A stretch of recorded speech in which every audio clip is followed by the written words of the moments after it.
Brother threatens to see me. He ends up losing over $100,000. Half-brothers threaten to sue me over $16K. It costs them $158K and possibly their parents' marriage. When I, 25F, was 3, my grandparents passed away. They set up a savings account in my name. The account was meant to be accessed by me when I was 21. At that point, it contained just over $300K.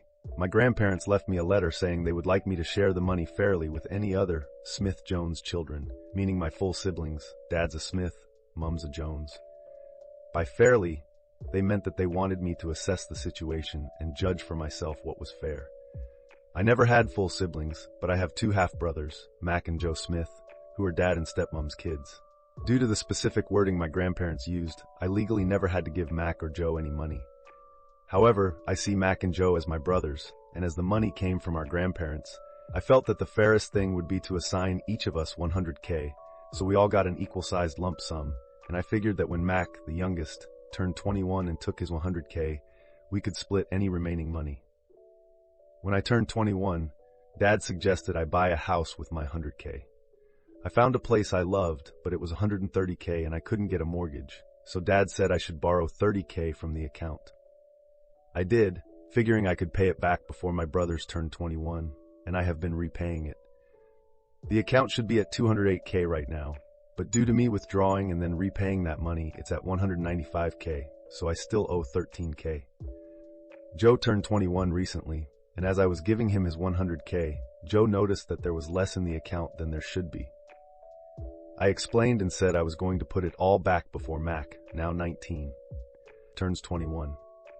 Joe told Mac and both boys said I stole from them and owed them the full $13K back, plus $3,000 of interest that they felt they would have gotten, and they wanted it all paid by this summer, which gave me less than 6 months to bring the account up to $211K. I said I'd do it, but over 2 years as planned. The boys then wrote up a contract to that effect. I went to sign it until I saw that it said 6 months to pay it all back. I wouldn't sign as we agreed on 2 years. They said I should figure it out as they were entitled to that money and would be seeking legal advice. Later that day, I got an email, clearly written by them, saying that they intend to sue me for the $16K, plus whatever is currently in the account, and additional damages and emotional distress on top of that. At this point in time, I'd given Joe about $50K of his $100K because he wanted it in installments. I responded that legally, they were never entitled to any of it, and given their attitudes, I'd say they've already received an amount I deem fair, so that $50K was all they were getting. I then got a barrage of texts, calls, and emails yelling at me for going back on our deal. I blocked them. They then took to social media, saying that I was trying to screw them out of their inheritance and rallying our extended family into harassing me over this, and it mostly worked as a lot of people messaged me. However, I got a message from this guy called Chris Smith. Chris said he was 27 and claimed to be my half-brother. I had never met him before, but he sent me photos of him as a kid with our dad, grandparents, and me. He showed me that he also had an account with $150K in it, and a scan of a letter from our grandparents saying this money was meant to be shared fairly among Dad's illegitimate children. Chris also told me we have another half-sibling who is 18. He'd been looking for me for a while, but only found me when Dad shared Joe's post, which had me tagged. We checked with a solicitor to make sure, and as the boys are legitimate, they aren't entitled to anything in Chris's illegitimate kid fund, and as they are my half-siblings, they aren't entitled to anything in my Smith-Jones kids fund either. I sent the boys a letter formally telling them to back off, stop posting about me online, and enjoy the $50K because it's all they're getting. The day they received the letter, Chris got a PM from Dad, asking if the boys can have some of Chris's fund. Chris also said no, and told Dad we'd met. I told Mac and Joe about Chris and our other half-sibling, with Chris's permission. So it looks like my grandparents, knowing about Chris before they passed, set up 2 funds. One for the kids Dad had with my mother, who was still his wife when they passed, and one for children born out of Dad's affairs, presumably to make sure no one tried to screw anyone else over out of hurt feelings. I'm getting a lot of shit, but holding firm on my decision. The boys have realized that I won't back down on this, and it sounds like I've caused a schism at their house, as Joe has all the money and no intention of sharing, so Mac is now feeling twice as screwed. Plus, stepmom apparently did not know about the other half-siblings, or that my half-sister was born after she and dad got married, and she's made dad move into a hotel. It sounds like dad is looking for a long-term living arrangement outside of the family home because it looks like she is not letting him move back in. Dad is begging me to reconsider, but honestly, I'm done with all of them except Chris and my sister. Story 2. I had an office food thief, so I bought a nanny cam. A couple things about me that made it really suck to have a food thief. I have a lot of food allergies, so I can't just get lunch at the cafeteria or at a nearby restaurant. I have a new baby who I'm breastfeeding and who I pump for when I'm at work. You know how hungry pregnant people are? Yeah, the caloric requirement for breastfeeding is 100 to 200 calories higher. I am always hungry. Because I have a new baby, half the time I don't manage to show up at work with a lunch. I either run out of time to pack one, or if I did remember, I leave it on the counter. My solution to all of this was to leave lots of non-perishable snacks in my office. And also a lot of candy, because I also have a 3-year-old, and therefore work is the only place I can shovel Skittles into my mouth without a little hand extending into my field of vision and a little voice saying, "Please." Snacks that were specifically free of my allergens, some of which were specialty foods because of this. The type of specialty food that just doesn't taste as good as food that contains the allergen and also costs twice as much. Because I'm not getting a lot of sleep right now, I deserve nice things. So, because I'm not getting a lot of sleep right now, when I first came back from maternity leave, assembled my snack hoard, and started having things go missing, I genuinely thought I was just losing my mind. Boxes of candy were running out faster than I thought I was eating them. I'd come in the morning, and things wouldn't be where I'd left them. At one point, I brought a bag of chips to work, folded the rim of the bag down so I wasn't plunging my arm elbow deep into a grease pit, and then put a bag clip on it when I went home. And when I came in the next morning, the bag was unrolled and reclipped. I went, wow, I must be more tired than I thought. Rolled the bag back down, and the next morning it was unrolled again. Just little things like that, almost every day, that made me go, wow, the post-baby brain is worse than I thought. And then I got the flu. I got the flu, and I was out for a whole week. Left behind at the office was an almost full box of Enjoy Life cookies, which are not enjoyable but are free of all major allergens and are also $5 a box for like 12 sad little sand pies with some cinnamon on top. I ate one row of these cookies, and then I was out of the office for a week. For 1 week, I was not eating any of my snack hoard, but someone else was, because I came back to work, opened my box of cookies, and found one. There was one single, solitary cookie left. And on further examination, the one box of candy that had been opened was nowhere to be found. And on top of that, the thief had done me the courtesy of opening a new box for me. Except that they actually followed the push here to open instructions instead of just ripping one end of the box open like I do, which they should damn well know at this point, because by this time they'd been stealing from me for 2 goddamn months.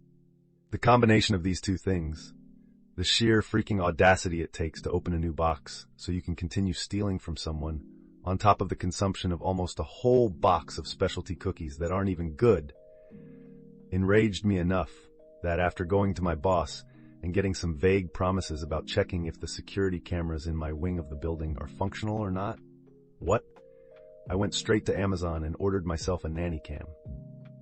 Not for my baby, for my snack hoard. Conveniently, it arrived the day before Valentine's Day. I set it up on top of a file cabinet looking down at my desk. On the desk, I laid out a fantastic spread of bait snacks. I got all my thief's favorites, and then I took it one step further. I bought myself a Valentine heart, broke the seal to make it more inviting, and left it out on my desk. The next morning, I came into some very obvious snack carnage. My thief had slowly been getting more brazen. Again, who opens a new box of something and opens it differently than the person they are stealing from? But this was just on another level. Individually wrapped things had been dumped out of their boxes. Bits of packaging had been thrown away. And, yup, they'd eaten some of the Valentine candy. For shame, office thief.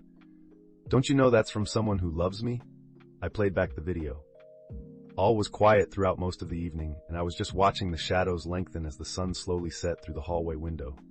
And then, shortly before midnight, the night janitor arrived and went right ahead and took a 12-minute break in my office. sitting in my chair, eating my food. I started taking screenshots. I got him shoveling candy into his mouth with full palm-to-lips intensity, pouring things out onto the desk to pick his favorite flavors, not even bothering to put them back where he found them. And yes, eating my goddamn Valentine's candy. Screenshots went directly to my boss in an email. I went directly to my boss's door to hover and grin and ask if he'd read my email, and I got assurances of a strongly worded email to the cleaning company and the barring of this particular employee from our place of business.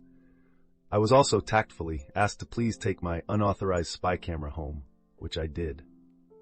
I thought this was over until the girl who works the concession stand dropped by to thank me. Apparently the food thief would start his shift just as she was closing down for the night and would try to get free coffee in that creepy guy way. And then one of the reception staff came by with the same sentiments. I'd never met the guy face to face, but apparently, as a woman, it was not a fun experience to have.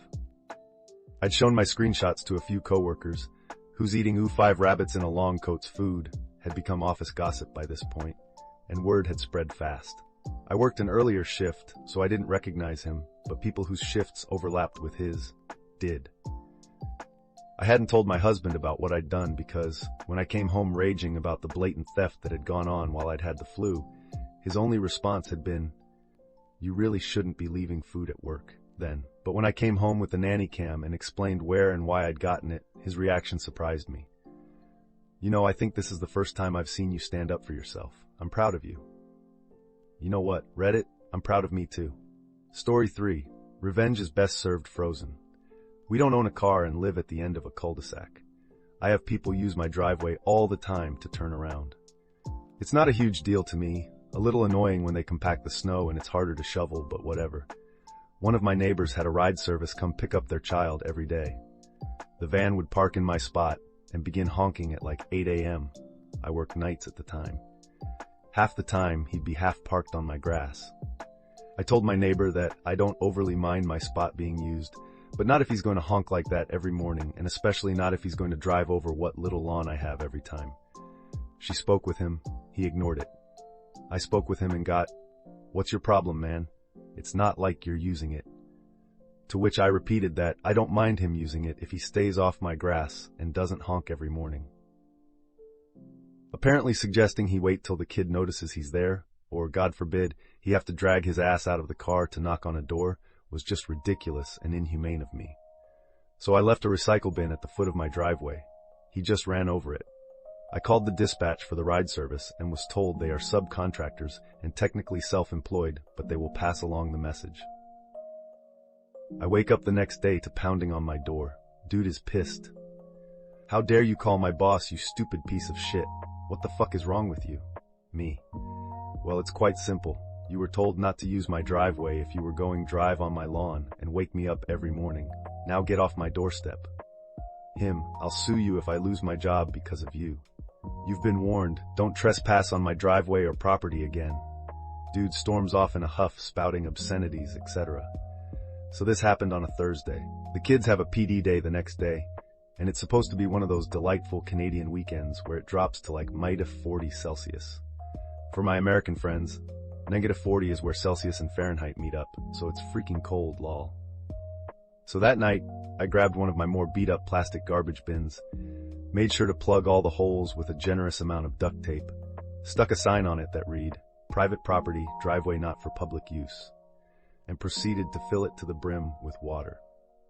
Now, before anyone thinks I'm a jerk willing to potentially endanger the other kids in the car, I'd like to point out that my neighbor's kid is the first to be picked up, so it's just him in the car. Cue Monday morning. He sees the garbage can, backs up a bit more and defiantly charges the garbage can as if to teach me a lesson, and proceeds to cause some pretty serious damage to the front end of his car. Dude gets out fuming, calls the cops, and comes pounding on my door screaming about how I'm going to buy him a new car and that I'm about to be arrested. Cop: "So let me make sure I understand this situation. He asked you not to park here if you couldn't refrain from honking, then warned you not to park here and put up a barrier. Now you expect him to be charged and pay for damages you caused yourself to your vehicle in an attempt to destroy his own personal property?"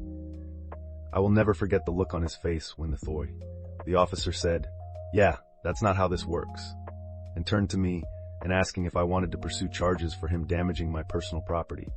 I just gave him the most shit-eating grin I could muster and said, "Nah, I think we're good."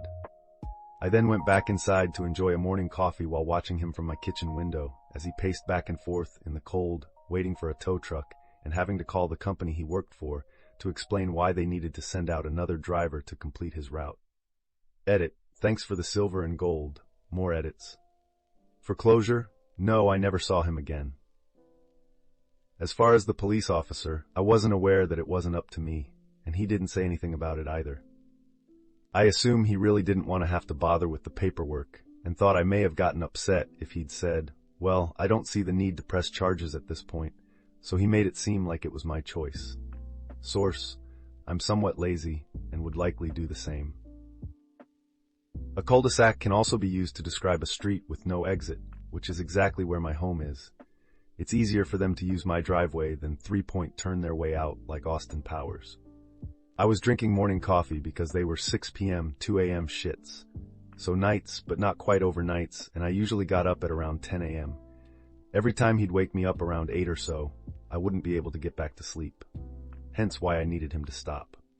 Finally, I really appreciate all the love and comments this post has received. I assumed a few would get a laugh, but holy crap. I wasn't prepared for this kind of reaction.